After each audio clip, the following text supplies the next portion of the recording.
My daughter said we were going on a trip, then left me at a nursing home, so I left her with nothing. My daughter even helped me pack. I wore my nicest blouse and smiled the whole car ride. I thought maybe, for once, she just wanted to spend time with me. But when we pulled up to the nursing home and she grabbed my bag without looking me in the eye, I knew. She wasn't bringing me anywhere. She was leaving me. Before I begin, thank you for listening to my story. Let me know in the comments where and what time you're tuning in from. It means more than you know.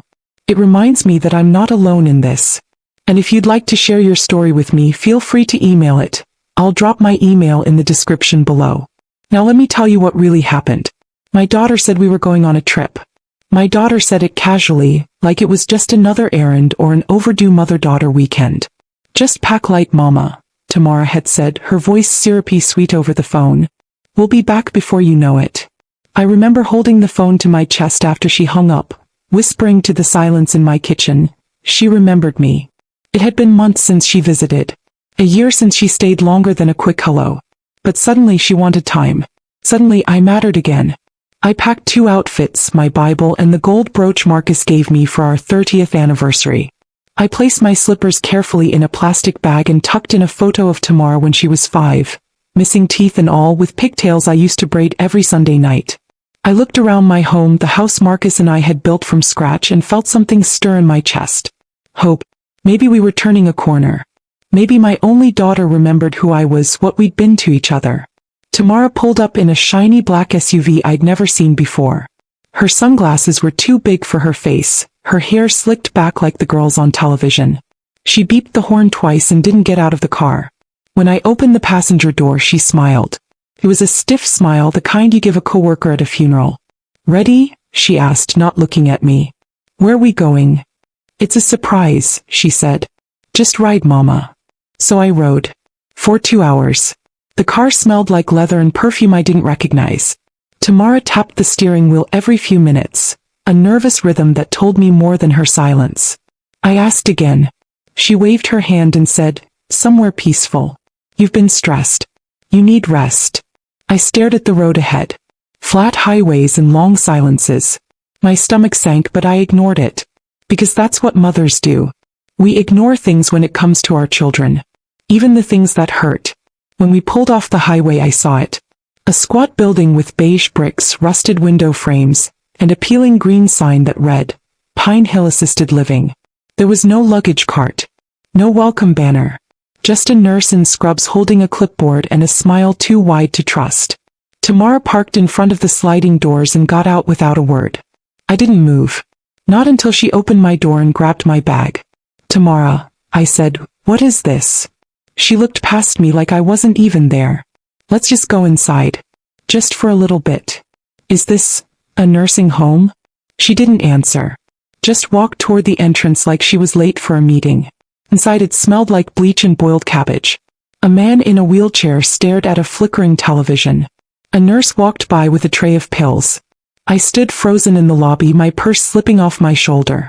A woman behind the front desk looked up. You must be Evelyn. We've got everything ready. Ready? Tamara handed her a manila envelope. All the paperwork's in there. I stepped forward. What paperwork? Tamara smiled. Mama, you've been forgetting things. You left the stove on last week. You got lost in the grocery store. You need help. I didn't get lost. I was reading the labels. You were in the parking lot crying. I swallowed hard. That was one time. And the stove. You left the burner on with a towel nearby. That was a power surge. You know that. She turned to the nurse. She gets confused sometimes. I felt the ground tilt under me. My knees went weak and I grabbed the edge of the counter.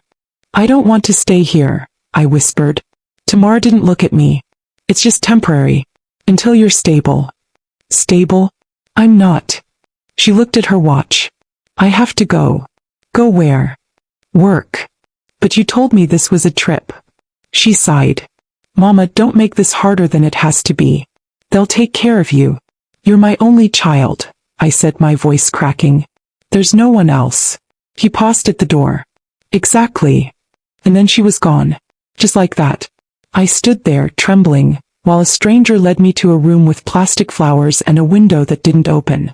That night, I stared at the ceiling and tried to remember where the sky went. I held the brooch Marcus gave me and cried like I hadn't cried since his funeral. The pain in my chest wasn't just betrayal, it was grief. The kind that doesn't scream. The kind that settles in your bones. I thought of the years I'd worked double shifts so Tamar could have dance classes. The nights I stayed up sewing costumes. The meals I skipped so she could eat better. I thought of the day she got her first job and how proud I was. How I bought her a silver bracelet even though my rent was late. I never asked her for anything. Never made her feel guilty for moving away. Never reminded her of the sacrifices. Because that's what mothers do. We give. Even when it hurts. Especially when it hurts. But now as I lay in that strange bed with thin sheets and strange voices in the hallway, I realized something I never wanted to believe. Tamar didn't leave me here because she was overwhelmed. She left me here because it was easier. Easier to forget me. Easier to claim the house. Easier to move on. And for the first time in my life I let myself feel the full weight of that truth. I cried until the sun came up. And then I didn't cry at all. The sun crept in through the blinds, striping the room in long lines of yellow and gray. I didn't move. I lay in the same position I had fallen asleep in, if you could call what I did last night sleep. My eyes had been closed but my mind never rested. My chest ached in a way no medicine could fix. Grief, that was all it was. A grief worse than death. Because death is final. Betrayal lingers. A knock came. Then a nurse entered with a tray. "Good morning, Miss Mayfield," she said cheerily. "We've got oatmeal, applesauce and decaf." I didn't respond. She placed the tray gently on the bedside table, fluffed my pillow and left without forcing the conversation. She'd learned quickly. I didn't touch the food. I hadn't eaten more than a few bites in days. On the first day I thought Tamara would return, explain everything, tell me it was a misunderstanding. On the second day I waited by the window. By the third I tried calling her. Straight to voicemail. On the fourth I called again. Disconnected. By the fifth I knew she had cut me off completely. No return. No rescue. I was a ghost and she had already grieved me. By the sixth day I couldn't remember the last time I bathed. I didn't care. I let myself rot a little. I let the sheets tangle around me like vines. I stared at the ceiling wondering how it had come to this. I was a mother who had given everything. I had worked 2 jobs to make sure Tamara had what she needed. I had missed meals so she could eat seconds. I sewed her prom dress by hand because we couldn't afford one from the store. I smiled through heartbreak. Through migraines. Through the bone-deep loneliness after Marcus died. I never asked her for anything. Tamar was my only child. There were no cousins, no siblings, no second chance if she failed me. Just her. And I believed in her so completely. I excused every missed visit. I understood every forgotten birthday call. I clung to every brief moment she offered me, like it was a blessing from heaven. Thought that was love. I thought patience would be enough. It wasn't. Now I was here. In a place that smelled like bleach and sadness, where people spoke to me like I was made of glass and medicine. Where no one called me mama. No one asked about Marcus. No one cared who I used to be. Here I was, just a bed number in a file. I turned my face to the wall and let the tears come. I cried like a child. No restraint, no dignity. I cried until the pillowcase was damp and my throat hurt. The kind of crying that empties you. That leaves you hollow. That evening a different nurse came in. She didn't speak at first. She just sat in the chair beside my bed, crossed one leg over the other and watched me quietly. "You been here a week," she said finally. "Haven't eaten. Barely moved." I didn't answer. "My name's Carla. I'm head nurse on the night shift. I've seen a lot of mothers like you. Too many." I closed my eyes. She leaned forward. "You think you're the only one this happened to? You think you're the only mama who got tricked into packing a bag and walking into this place thinking you were going somewhere else?" My breath caught. "They always say the same thing. Just a weekend. Just a trip. Just a checkup. Then they dump y'all here and walk away like you never raised them." My eyes opened. "I know what happened, Miss Evelyn. And I'm telling you right now, you're not crazy. You're not weak. You're hurt. And you've got every right to be." I tried to swallow but my throat was dry. "You can sit here and wait for her to remember she has a mother, or you can do something." "Do what?" I croaked. "Fight. I don't even know how." Carla reached into her pocket and pulled out a folded piece of paper. She placed it gently on the tray beside my untouched oatmeal. That's a name. Brenda Holloway. She's an attorney. Got my aunt out of here when her son did her the same way. Took her house, her pension, everything. Brenda made sure he never touched a dime again. I stared at the paper but didn't touch it. You're still in your right mind. You've still got your name. Don't let them erase it. Don't let your daughter cash in on your silence. She stood and walked to the door. You call her. Or you stay here and let this be your life. But don't you ever say no one tried to help. She left and the room was silent again. Except now something was different. The paper was still there, sitting heavy on the tray. I looked at it until my vision blurred. Brenda Holloway. I whispered the name to myself, over and over like a prayer. That night I didn't sleep. I sat in the chair by the window and held the paper in my hand until dawn. I thought about Tamara's face when she was little. The way she used to run into my arms after school. The way she'd cry if I ever missed one of her school performances. How had that little girl grown into a woman who could lie so easily? I thought about Marcus. About the house we built, the sacrifices we made. He would have never let this happen. He would have told me to get up. To stand straight. To remember who I was. In the morning I put on my slippers. I brushed my hair. I washed my face. I looked in the mirror and saw someone I hadn't seen in days. Someone with fire left. I asked the front desk for a private phone call. They looked surprised, but they brought the cordless to my room. I sat down and dialed the number Carla had given me. My hands shook as I pressed each button. It rang 3 times. Then a woman's voice answered, calm and crisp. This is Brenda Holloway. I swallowed hard. My name is Evelyn Mayfield. I was placed in a nursing home by my daughter without my permission. He told me we were going on a trip. I don't want to be here. I never agreed to any of this. There was a pause. Then she said, tell me everything. And I did. I told her about Tamara. About the house. About the lies. About the way my name had been used like a tool, like it meant nothing. She didn't interrupt. Didn't gasp. He just listened. By the time I finished, my voice was shaking. Brenda said, I'll be there tomorrow morning. We'll start with revoking power of attorney and freezing anything she tried to touch. You're not alone in this, Mrs. Mayfield. We're going to take your life back.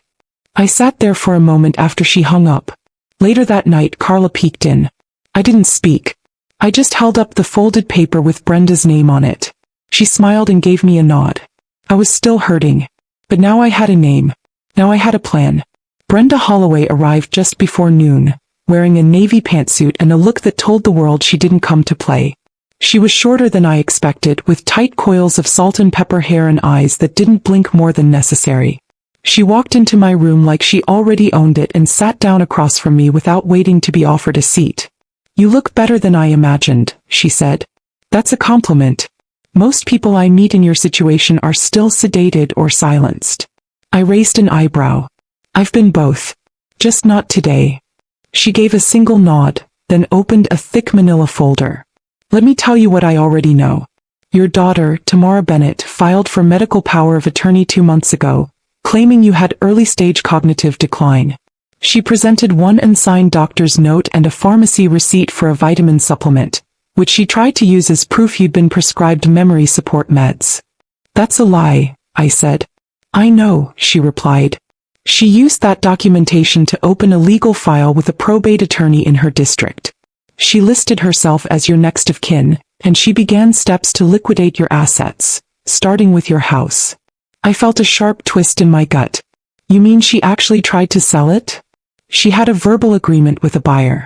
The sale wasn't finalized, but the paperwork was in motion. We froze it just in time. I blinked, my mouth suddenly dry. And she used my name for all of this? She did. But she won't again. Brenda flipped through her folder. Your pension? We're rerouting it back to your personal account. Your property?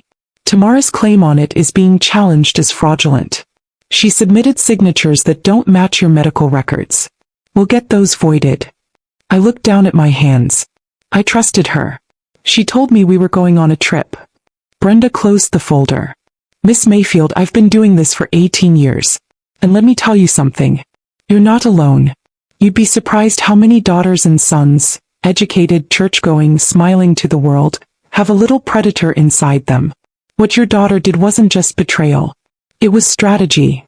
I felt the heat rise behind my eyes again. She didn't even call me after. She didn't check in. Just left me here like I was nothing. Because to her you're not a person. You're paperwork. A name attached to money and property. We're going to change that. And not just legally. Brenda reached into her briefcase and pulled out a second folder. I need you to start writing everything you remember. The conversations, the dates, what she told you. If a nurse heard her say it was just a trip, write it down. If there were witnesses at the house or neighbors who saw her pack your things, write it down. Every detail matters. Carla walked in with a cup of tea and gave me a quiet nod. She glanced at Brenda and said, "This the lady?" "She's the one," I said, managing a weak smile. Carla turned to Brenda. "If you need anything from the staff side, let me know. I've seen what this place does to people like Miss Evelyn. Most of them never get back out. She's lucky you showed up." "I don't believe in luck," Brenda said. "Just timing and evidence." After Carla left, I took the pen Brenda offered and wrote my name at the top of the page. I paused, staring at the lines below. My hands were trembling, but not from fear this time. It was something else. A pulse. A vibration. The beginning of something strong rising inside me. I wrote down the date Tamara called me. The way she said to pack light. I wrote down the last conversation we had before she dropped me off. I remembered her saying, "You've been forgetting things," as if I were a burden, not a mother. I wrote until my fingers cramped. Brenda scanned the notes and nodded. "Good start. We'll add affidavits and subpoena records if necessary. This won't just be a reversal. It'll be a message." "What kind of message?" "The kind that tells your daughter she messed with the wrong woman." I couldn't help but let out a bitter chuckle. I never thought I'd be the kind of mother who needed a lawyer to protect her from her own child. Brenda softened just a bit. "You're not that kind of mother. You're the kind of mother who gave everything and asked for nothing. That's exactly why women like you become targets. But that stops now." That night, I sat up in bed for the first time since I'd arrived. Carla brought me a warm dinner and said, "You eating now? That must mean you're getting your fire back." I nodded. "I've got someone on my side now." He grinned. "No. You've got yourself on your side now. That's the difference." I ate every bite. Later, I picked up the pen again and kept writing. I remembered the phone bill that had gone unpaid when Tamara was in college, and how I went without heat one winter just so she could study abroad. I remembered sewing her graduation dress by hand.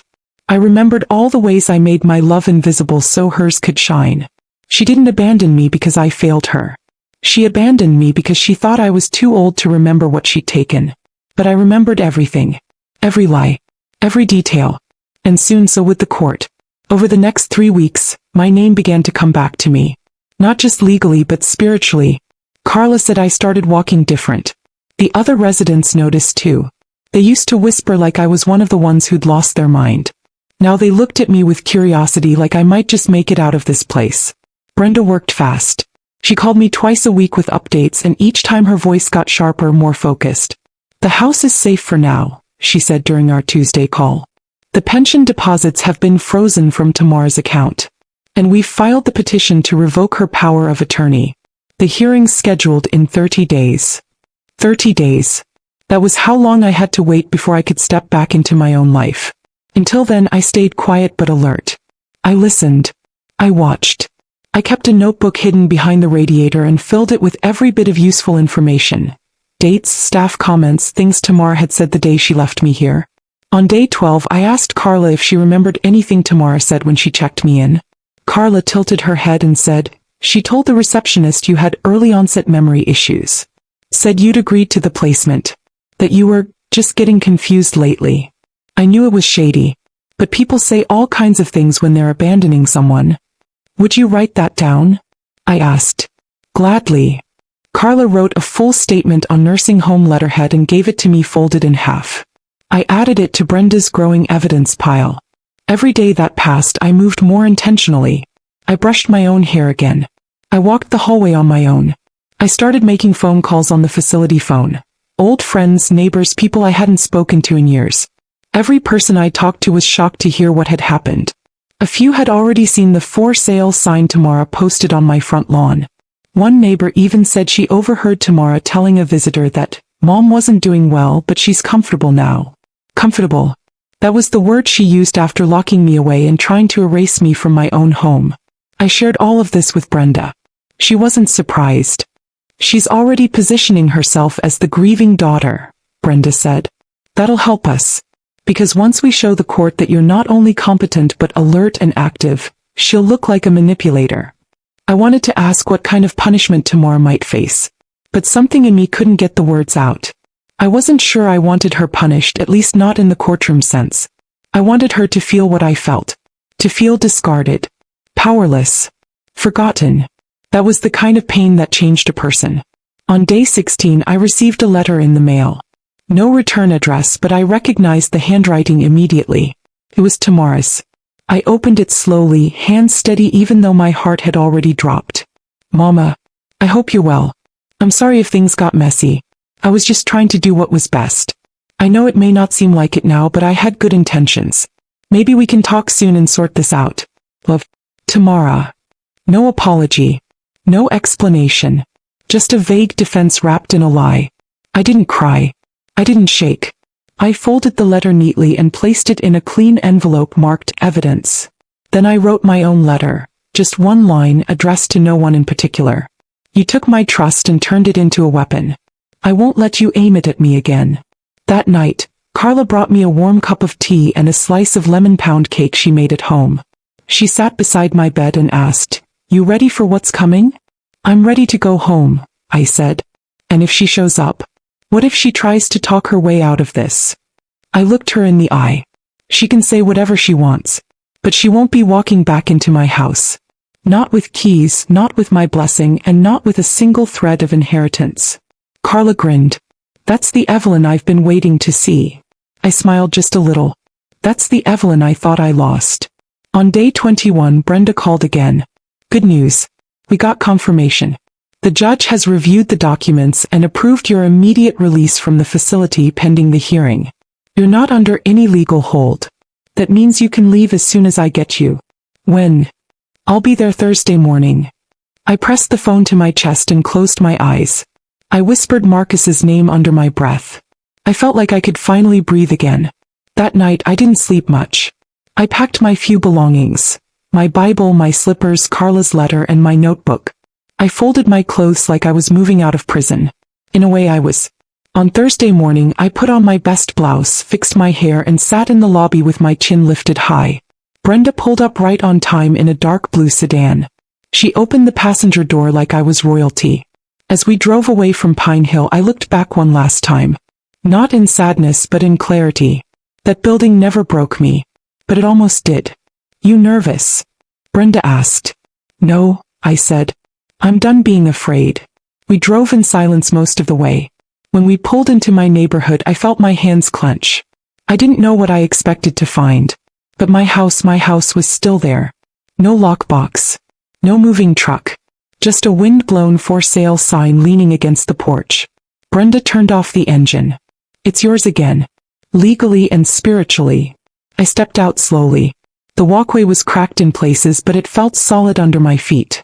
I walked to the front door and inserted my key. Turned. Inside, the house was exactly as I'd left it. A little dusty but untouched.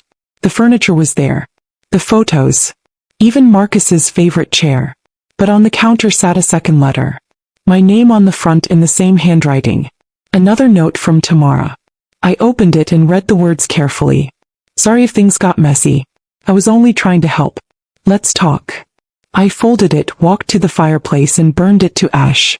The smoke rose and twisted like a spirit finally set free. I stood in the doorway of my own kitchen and exhaled. I was home. And I was nobody's burden. The house felt smaller than I remembered, but maybe it was just quieter. The silence wasn't sharp like it had been in the nursing home. It was softer, familiar. Like the house had waited for me, still and loyal through everything. I walked from room to room without turning on any lights, just letting the natural glow of the afternoon sun stretch across the wooden floors. Dust floated in the air like memories. Everything was still here. The armchair Marcus used to fall asleep in during the evening news. The photo of Tamara in her college graduation cap still sat on the bookshelf, slightly tilted. My kitchen towels, my curtains, even the jar of dried beans on the windowsill. I was back in the world I had built with my own hands, and for the first time in 2 months I felt whole again. Brenda followed me in but didn't say much. She gave me space, standing by the doorway as I wandered like someone trying to remember who they used to be. When I finally turned to her, she asked, "You all right?" "I think I am," I said. "Or at least I will be." She nodded, then reached into her bag. "There's one more thing you should see." She handed me a copy of the formal complaint filed in court. At the top was Tamara's name, typed in bold. Beneath it, forged documents, unauthorized account access, abuse of power of attorney, fraudulent transfer attempts. There were witness statements, financial records, even the voicemail I left her, the one she never responded to. "The hearing's still set for next month," Brenda said, "but with what we've submitted, the judge has already issued a temporary ruling. She's frozen out of everything. Bank accounts, property rights, even access to your medical decisions. You have full legal control again." I took the papers in my hands and felt a strange mix of relief and mourning. Mourning for the daughter I thought I had, the girl I'd raised, the one who used to beg me to stay a little longer when I tucked her in at night. And relief for the woman I had become, who now understood that love without respect is not love at all. I spent that night cleaning. Not because the house was dirty, but because I needed to touch everything again. I needed to remind the walls and the floors and the cabinets that I was still here. That Evelyn Mayfield hadn't been erased. I found more letters in a drawer. Tamara's handwriting again. Unsent drafts, maybe, or notes she wrote before everything spiraled. One read, "She's not going to make it on her own." Another, "Once the paperwork clears, I can finally breathe." I stopped reading after that. I folded the pages and dropped them into the trash. Carla had once told me that some wounds you clean with silence. The next morning, I sat on my porch with a cup of coffee and called Carla at the nursing home. When she answered, I could hear the sounds of shift change behind her. The squeak of shoes, the rustle of paper gowns, a distant cough. "You made it," she said, voice full of pride. "I made it," I replied. "Thank you. For everything." "You're the one who did the work," she said. "I just gave you a name. You did the rest." "Still," I whispered, "you were the first person who made me feel like I wasn't crazy." "You weren't crazy," she said. "You were just surrounded by cowards." We said our goodbyes and I hung up. The sky was clear. The wind moved the tree branches slowly, like an old gospel song. A few days later, a neighbor stopped by. Said he'd seen Tamara drive by the house twice but didn't get out. I nodded. I wasn't surprised. People like Tamara don't always show up to say sorry. Sometimes they just show up to see what's left. Then 2 months after I came home, I heard from Brenda again. "She moved out," she said over the phone. "Tamara?" I asked. "Yes." The realtor contacted me to confirm. "The condo's under investigation now. The down payment she used came from your pension withdrawals. She's being asked to repay it. Turns out, forging documents has consequences." I sat very still. "Is she homeless?" "She's couch surfing last I heard. Staying with a friend. No job. No assets. Her accounts are frozen." I didn't celebrate. I didn't even smile. But I didn't feel sorry either. Let her find out what it means to be left behind. I was thrown away like I was nothing. Now she knows exactly what that feels like. That evening, I pulled out my old journal and flipped to the last page. I wrote a new will. Not the legal one, that Brenda had already updated. This was a personal one. The kind that lives in the soul. "I gave you life," I wrote. "And when you tried to take mine, I gave you nothing." Then I closed the journal and poured myself a glass of lemonade. The sunset stretched across the sky like a second chance. I didn't get back everything I lost. But I got back the part of me she thought was gone. The courtroom smelled like dust and old paper. I sat in the front row beside Brenda, watching the judge flip through our file with a frown that deepened by the second. Across the aisle sat an empty chair. Tamara hadn't shown up. No attorney. No statement. Just silence. It was almost insulting the way she refused to face me even now. Brenda said it wasn't unusual. People like Tamara rarely believed the consequences would catch them. They live behind polite smiles, pretending what they did wasn't so bad, until the law reminds them otherwise. The judge cleared his throat and looked down over his glasses. "I've reviewed the statements, medical records, financial documentation, and the witness testimony from Ms. James and Ms. Holloway. It's abundantly clear that Ms. Mayfield was placed into Pine Hill assisted living under false pretenses. The documentation provided to justify her admission was misleading, unauthorized, and in some cases forged. He paused and looked at me directly. Ms. Mayfield, I commend your resilience and your clarity in defending your rights. I nodded but said nothing. My hands were folded in my lap, palms warm and steady. Effective immediately, the judge continued, Tamara Bennett is stripped of all rights pertaining to Ms. Mayfield's estate, finances, and care. The power of attorney is void. Her name is to be removed from all financial accounts and legal documents under Ms. Mayfield's control. Further, the court will issue a permanent protective order to prevent Ms. Bennett from accessing, selling, or claiming any assets belonging to Ms. Mayfield. Brenda didn't smile. She just leaned slightly toward me and whispered, It's done. But I already knew. I had known the moment Tamara didn't show up. That was her admission. Not of guilt but of shame. She couldn't sit in a room and face the woman she tried to disappear. As we left the courthouse, the sun hit my face in a way that made me close my eyes. Not to block the light but to absorb it. To remember what it felt like to walk freely in the world without someone trying to speak over my name. I didn't say much on the ride home. Brenda gave me space, letting the quiet fill with victory instead of words. When I got home, I brewed a pot of tea and opened the living room window. The breeze carried the smell of cut grass and magnolias. It reminded me of Marcus. Of porch mornings and gospel songs on the radio. I pulled out a fresh sheet of paper and began writing my new will by hand. Not the legal one Brenda had filed, but my personal legacy. The one I would leave behind in a place Tamara could never touch. To Carla I left my wedding band. She had cared for me with more honesty than my own blood. To Brenda I left my antique bookshelf and every journal I had written since Marcus passed. She had helped me recover not just my life but my voice. To the literacy foundation Marcus and I had supported for years I left the house. Every brick, every creak, every piece of it. It was never just a building. It was a story. And stories deserved to live. And to Tamara, I left a single note tucked into the pocket of the original will she had tried to rewrite. It said, You taught me what love isn't. That was the last lesson I needed. I sealed everything in an envelope and placed it in my safe. Then I turned off the lights and stood in the middle of my kitchen, listening to the hum of the refrigerator and the ticking of the clock on the wall. Normal sounds. Peaceful ones. Sounds that told me I had survived. Later that week I got a call from one of the neighbors. She said Tamara had been seen getting into a rideshare car, carrying 2 suitcases and looking like she hadn't slept in days. The condo she bought with my stolen pension money was under foreclosure, and the job she had lined up fell through once the fraud charges were filed. She was staying with a friend for now. No permanent address.